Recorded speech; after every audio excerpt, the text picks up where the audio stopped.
ఇప్పుడు నేను మా కర్రోడికి కుర్తిపోయడానికి పోవాలి. ఈ ఎర్ర డ్రెస్ లో చూస్తే బాగా దడుచుకుంటది. ఇంకా ఊర్లో ఈ డ్రెస్ వేసుకొని తిరిగితే నేను ఏదో క్రైమ్ చేసినట్టు చూస్తారు కొంతమంది. అరటికాయల పండు మనం తీసేసి తొక్క బర్లకేయాలి. ఇప్పుడు నేను ఇలా వెళ్ళట్లేదు, అందుకే డ్రెస్ చేంజ్ చేసుకున్నాను. దగ్గరికి వెళ్ళేటప్పుడు కూడా గెట్ రెడీ విత్ మీ చేయాల్సి వస్తుంది. మా భార్య కోసం తీసుకున్న ప్రోటీన్ షేక్ తీసుకొని దొడ్లోకి వెళ్తున్నా.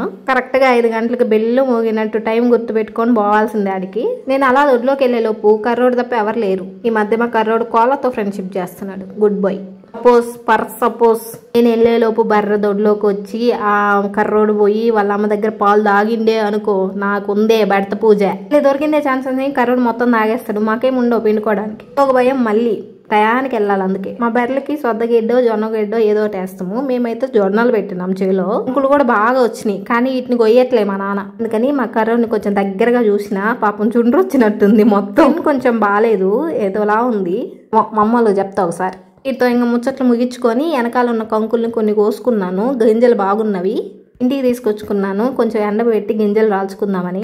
అమ్మ కొడుకులు చూడు ఎట చూసుకుంటారు ఇద్దరు. ఆకులు బర్రమేయాలా, ఇలాంటి గింజలు మనం తీసుకెళ్ళాలి. ఇంకా అలా ఇంటికి వచ్చేసా. ఇంటికి వచ్చాక నాకు గుర్తొచ్చింది ఏంటంటే, నేను పనిలో పడి ఈ రోజు మధ్యాహ్నం అన్నం తినడం మర్చిపోయి ఎందుకే సగం రోగాలు వచ్చేది. టైంకి తిన్నాం.